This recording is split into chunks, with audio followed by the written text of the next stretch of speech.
I was given as a child bride to David Berg by my mother after my third birthday. Even though he said it was around 12, these things were happening to children as young as 2 and 3. So sexual abuse was rampant in the cult. I believe Berg was 67 or 68 at the time when I was given to him as a child bride at 3 years old. My name is Serena Kelley. I was born into the Children of God in 1983. I was born in the leadership's household. David Berg, he founded the Children of God, which later became the Family of Love, then the Family International, and now known as the Family. So I was born in his household and raised for the first 5 years of my life by Berg and his household in the Philippines, in Manila. The Children of God is an international cult which started off as a very religious, missionary Christian organization. They began in the late 60s in 1968, and it was mostly focused on love. It was focused on community and telling other people about Jesus. This eventually grew into more severe teachings that Berg twisted from the Bible. So he began following the Bible specifically to the letter and adding his own spin on it. So eventually, religious prostitution was introduced into the cult, which was known in the cult as flirty fishing. And that was when women would go out and literally prostitute themselves in return for money and telling whoever they were prostituting themselves to about Jesus. In the 80s and late 70s was when extreme child abuse practices and pedophilia practices were introduced into the cult. Berg himself was actually a victim of child abuse when his nanny abused him sexually from the ages of about 2 to 10. He said that he turned out okay, and he believed in his mind, because he was abused and he justified it for some reason, he believed that it was okay for children to be sexually abused, and he actually encouraged it in the cult. He officially said that sex with minors, from children beginning around 12, with adults, was perfectly sanctioned and actually should be encouraged in the cult.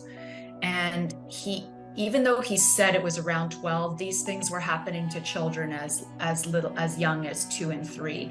So sexual abuse was rampant in the cult beginning in the late 70s. The word cult, what it means to me is that there is one supreme leader. This leader it's their way or the highway. Their word is law. Many times these leaders claim to be the channel of God or Jesus or whatever religious figure it is that they're following, and they're the only ones that can speak to this higher deity. And if you don't listen to this leader, you will be severely punished. So my parents, after the age of 5, did not raise me. And this was a perfect example of what a lot of families experienced in the cult, where children were sent to a completely different community and raised by completely different people, and the parents were in a completely different household.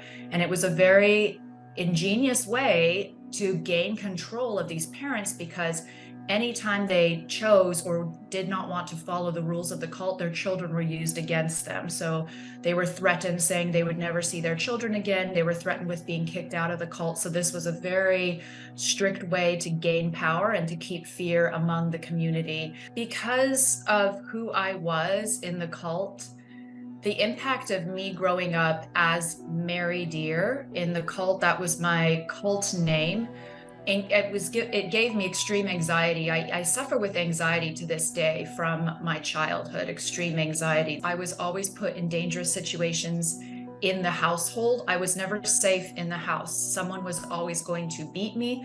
Someone was always going to molest me. Somebody was always going to be around forcing me to perform in front of large audiences or have to sing songs or do things that very much terrified me as an extremely introverted child.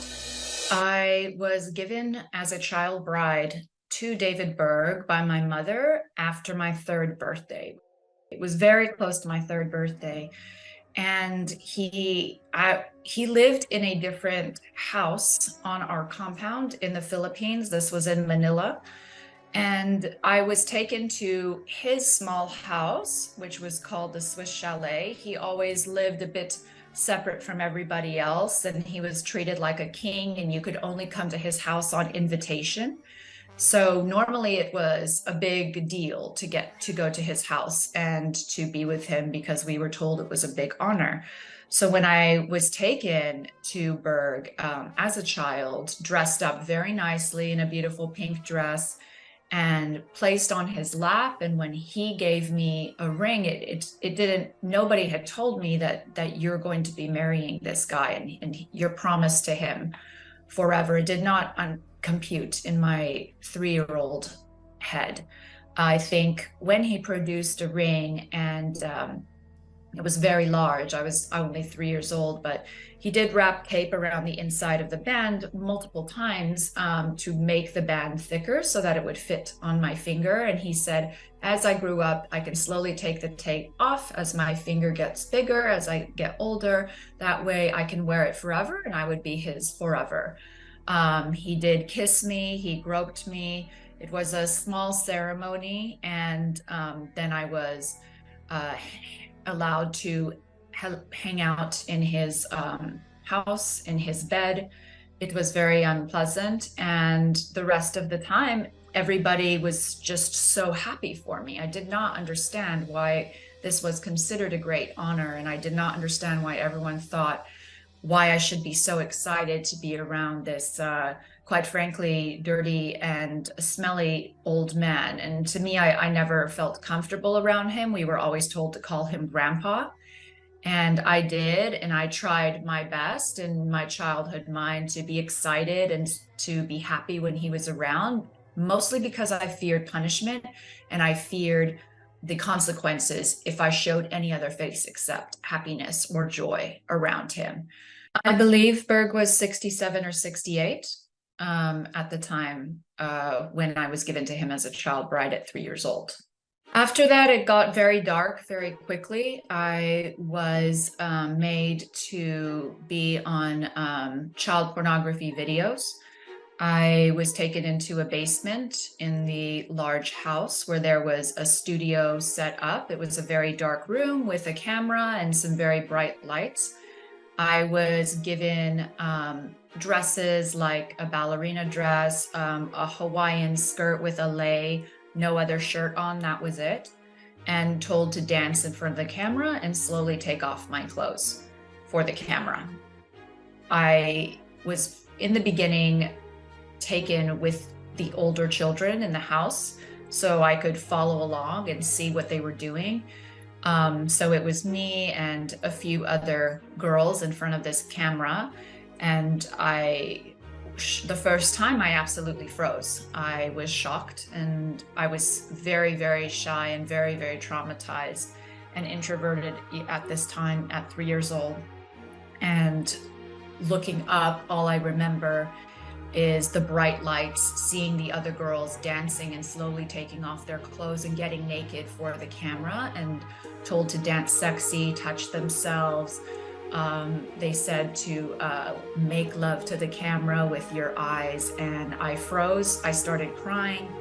Eventually, because nobody could console me, they kept saying, "Stop, you're ruining the video, you're crying. Just dance, be happy." So eventually they did remove me from these videos. I was beaten and put in a dark room, told I wasn't going to have food because I ruined the video. I was out of the Lord's will, and Grandpa really wanted this video and I ruined it. So I was made to feel like it was my fault for doing it. And this happened a few more times. Eventually, I did do a couple of these videos for fear of punishment and fear of beating.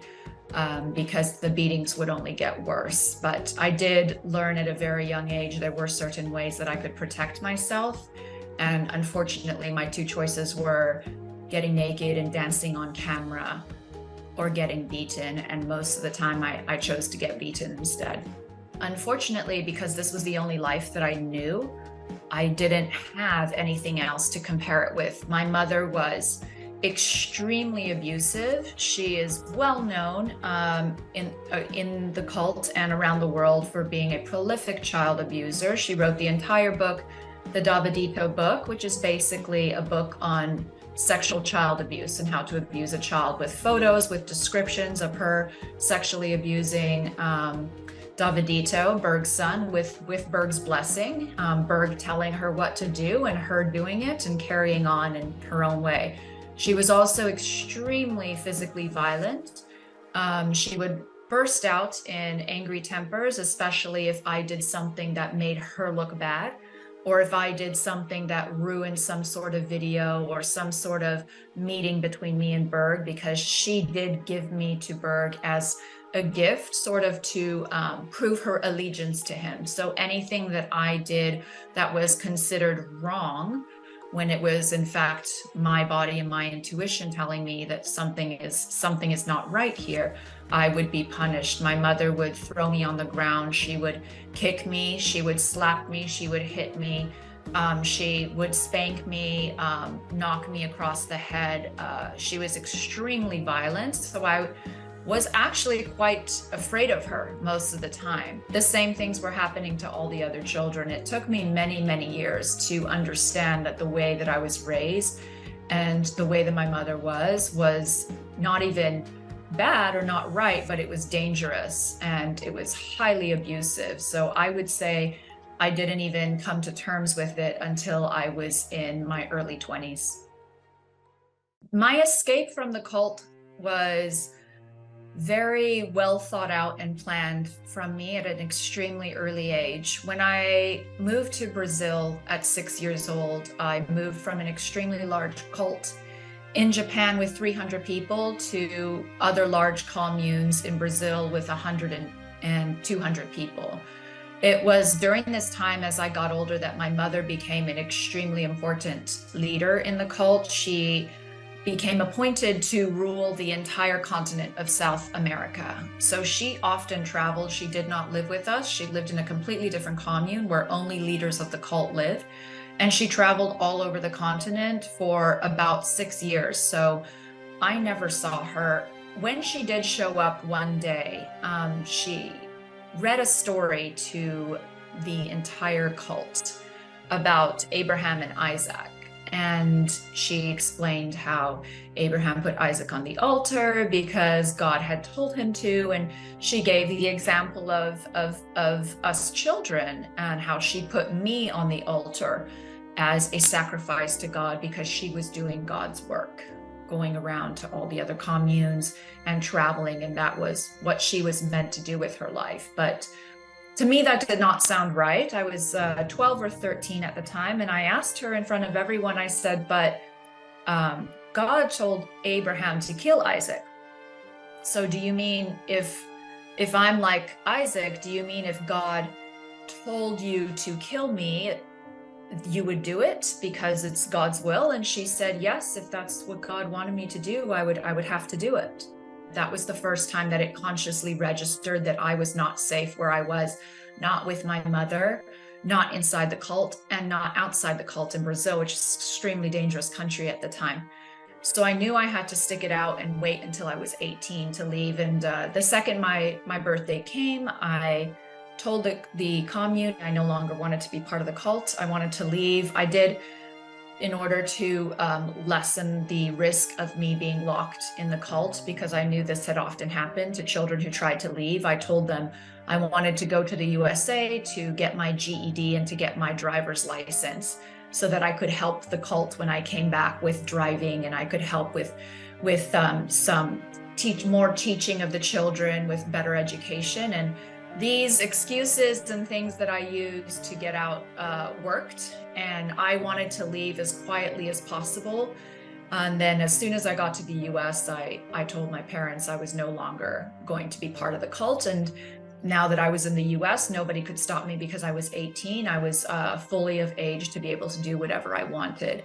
Adjusting to life in the US after coming from a cult that you were living in for 18 years was a massive culture shock, for one, and a massive change. I felt like I was an alien from another planet. First of all, I went to the US, a place that I had only lived in for about 3 months prior. I did not know how the country worked. I had never lived in the US. I did not know what a bank account was. I didn't know what a credit card was. All I knew is that I could drive, and all I knew is that I needed a place to live. I didn't know anything, nothing. So I had to learn everything from scratch as if I was a kid, like 10 years old. It truly was that way for a very long time until I adjusted, which took probably about 2 to 5 years.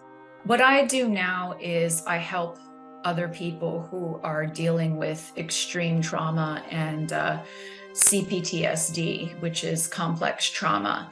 I essentially became the person that I wish I could have had when I was looking for help